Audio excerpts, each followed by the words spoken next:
What's up guys, here for another car wash diaries video. I'm at the car wash, actually the second time I've been here, and they're really cheap, a really good service. Probably there's not going to be that many of you that are traveling through Lampai Mart specifically, so I won't even leave the details. In fact, I don't even think I could leave the details because they're not even on Google. I just stumbled across them a couple months back. Now in today's video I've got a pretty good talking point actually. This is something that I've actually been wanting to talk about with you guys for a while. Now I will be honest, this video is going to be a bit more directed probably at the foreigners, and really the topic is, do I feel safe driving in Thailand? Whether that's on a motorbike, in a car, or whether maybe somebody else is driving me around. Maybe I'm driving in a van or a taxi or a motorbike taxi or something like that.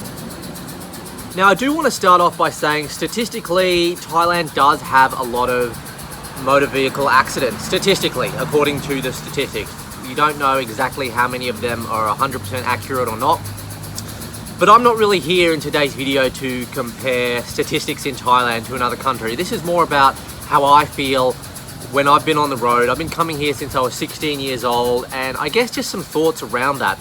So essentially I started coming to Thailand when I was 16, and I never really thought too much about what the road conditions were like, but what I did notice, at least compared to Australia, Australia was the only place where I could compare my experience on the road. I did feel like there was a lot more traffic in Bangkok. That was definitely one thing.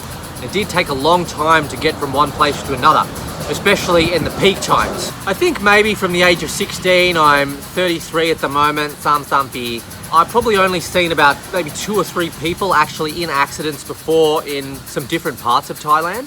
Then one day when we went to Bangkok Hospital, I think Children's Hospital, there was another hospital nearby where I did see quite a few people that looked like they'd been involved in some road traffic accidents too in the emergency centre that were getting taken care of. I really don't think it matters where you are in the world. I think that if you're planning to use the road, whether you're a passenger or driving a motorbike, particularly in Southeast Asia, you're probably going to have an opportunity to, or whether you're driving a car, I think the number one thing to consider is how confident are you? This is more relative to if you're the one who is driving the car.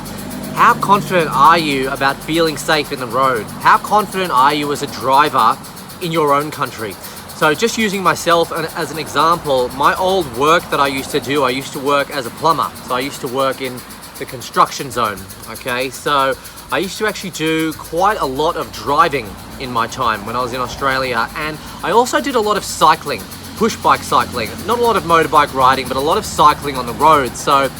And I myself actually have been in maybe 3 or 4 traffic accidents in Australia. One was actually quite serious, which I might talk about in another video, and then another 2 or 3 were a bit more minor. But I have had experiences of being in accidents on the road before, but I still feel like I'm a confident driver, and when I go out and drive in the car or when I'm riding the bike, I don't feel scared to be on the road. And I think this is the number one thing, because I think that it doesn't matter where you are, but particularly in Thailand, if you're someone that's a bit scared or not confident when you're driving, I think that you're more likely to end up in a crash because you're not having that confidence to make decisions quickly and I suppose just understand about the kind of road that you're driving on. The next thing that you really need to consider is that driving in Thailand or any other country aside from your own home country is going to be different. You're going to have a different experience. Now, I've been living in the United Kingdom, right, for the last 8 years, and we drive on the left-hand side of the road. And then in Australia, we also drive on the left-hand side of the road. When I would do road trips to Europe, we would always hire a car, and you would actually have to drive on the right-hand side of the road. So that was a little bit different. Now here in Thailand, it is driving on the left-hand side of the road, so I was very much used to this. But in terms of the actual way people drive, it is very different. Now, I don't want to say that it's better or worse than UK or Australia.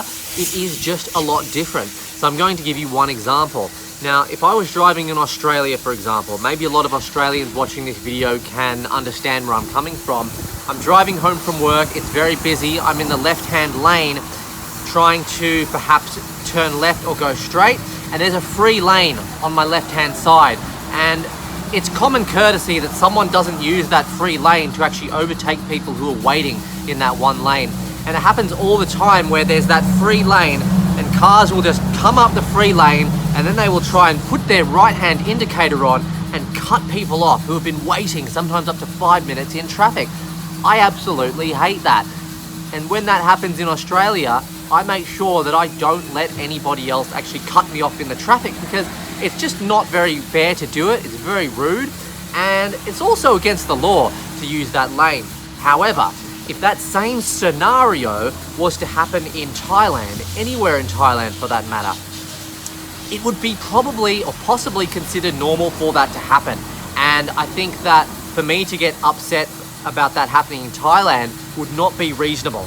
Another explanation is often in these small towns when I might come to a roundabout or an intersection, often now there probably are rules in place. I'm not going to say there's no rule. There are definitely rules here in Thailand, but sometimes what you'll find is the drivers, the locals, particularly in this town of Lampai Mat, are incredible at understanding when people are going to go and stop. And often it's just about following your instincts and just going. Just enter into the roundabout, enter into the intersection, and just be very vigilant in front, to the right, to the left, behind you, all right? And don't go speeding through an intersection very fast, very dangerous. Be considerate as well, okay? Again, in this small town, people drive very slow, perhaps 15, no more than 40 kilometers an hour, because it is a small village. There are a lot of children riding around as well on motorbikes and in the back of scooters and cars, and it's just a bit of an understood rule that everyone needs to be very considerate. And I've never seen any bad crashes or even close calls in this small town in rural Thailand where I'm living. So actually, the place where I'm living now, I feel probably the most safe driving here compared to any other area that I've lived in the whole world, especially in the London, UK. In London, UK, I used to ride my bike, so not motorbike, but push bike. So I have to drive with pedals, and I wasn't scared riding it, but I have to say that the drivers were very impatient. Drivers in the UK, and also a lot of not all drivers, but there are a lot of drivers that hate cyclists, okay, riding around, and I would always get beep, beep, beep, people honking on the horn, coming very close to me when I'm riding along, and some very close calls where I have actually almost been hit off my bike many times. I don't feel like that would happen here in Lampai Mat specifically. Maybe in Bangkok it might be a little bit different, I'm not sure, because I haven't ridden a bike around in Bangkok, but honestly in London, Australia, it's far more dangerous. So I think it kind of just really depends. Now really just to summarize about understanding the conditions, I think making sure that you are confident on the road before you start driving in Thailand. Maybe you need to take some lessons or just take a bit of time to understand the road, because it does take a bit of adjusting when you're driving. Maybe you're going to come and rent a car. You want to just make sure you slow down. Make sure you get your international driver's license. So don't come here without a license. Whether you're driving a scooter or a car, make sure you get your license and just be patient and take a bit of time. And I think, again, a bit of a misconception is that a lot of Phalangs, foreigners, will kind of think, oh, Thailand, Southeast Asia, it's so dangerous for driving, very easy to get into an accident. And I'm telling you, I've ridden motor scooters, motorbikes all over Cambodia, Thailand, Laos, Bali, Vietnam, many times across many years, and I've always just had the best experiences riding these scooters. So much fun, really engaging, but you do have to be really safe, and I do think you do need a level of experience there, so I would highly recommend that. Again, just to round up the confidence thing, if you're not confident, then I think it's probably best that you do stay off the road in general until you build up that confidence to feel more safe driving on the road. And honestly, if you're in that situation where you don't feel confident or safe driving on the road, it's all right. Just use a Grab, use the Grab app or take a taxi. It's pretty cheap. If you're using a taxi, just ask them if they can put the meter on. You say, "Got meter dai kap," or "Got meter dai mai kap." It means, can you please put the meter on? Or you can just download the Grab app, and taxis are really, really cheap, so long as you're like in one of the biggest cities in Bangkok. The Grab app taxis, it's nothing like what you would pay in the UK or in Australia. In Australia, from 1 hour drive from the airport to home, that's going to cost me about maybe 120 US dollars, maybe between 80 to 120 US dollars. It actually costs, sorry, I stand corrected. It was 120 Australian dollars for a cab with a baby seat inside. Still a lot of money, 120 Australian dollars. Now to do that same journey in Thailand, we're actually doing a journey tomorrow, actually, to somewhere, and it's gonna be an hour. Now that journey, I'm telling you right now, off the top of my head, it's gonna cost about 10 Australian dollars. So it's actually going to be so much cheaper. So you don't need to stress out too much if you don't feel comfortable driving on the road. And also another point as well, especially if you're riding around on a motorbike, just get a proper helmet, you know, a helmet that actually covers your whole actual head and face. Because honestly, I've actually known a few of my own friends, my Falang friends, who have had some terrible motorbike accidents. Fortunately, no one with a head injury, but it's very easy to actually get a head injury and fall off your bike. So if you're coming here to ride scooters, motorbikes, always make sure you wear a helmet. Even though you're probably going to see a lot of people, Thais and foreigners, who are not wearing helmets, I personally think that it's pretty important to wear a helmet because you never know what can happen. You might feel like you're really safe, a driver, but you never know. You can be riding along on the motorbike and someone maybe, who knows, maybe they've been drinking a bit or they're a bit tired. It can happen anywhere in the world, and they just come and hit you by accident, and that's it. Bye-bye. So you need to be careful of this. All right, so just to summarize the video, you know, I would say overall, I do feel very much safe driving in Thailand, and it really just comes down to feeling confident and understanding the way the roads work. Again, it doesn't matter if you're going to Europe, UK, Australia, Thailand, Bali, Vietnam, get an understanding. Take some time to understand what the roads are like, what the culture is like, all right? You might come here at first and you might feel frustrated or get road rage. Don't do that if you're a foreigner. That's not the way to behave. Come here with an understanding that you are in a different country and that you need to understand the culture of the road, the culture of the people, the food, the way things are done. I think it's very important if you're a foreigner to understand all of these things. You're not going to get everything. You will make some mistakes, especially if you're living here in the long term. But I do think it's very important to slowly learn that road culture as time goes on and get a good understanding of what's going on.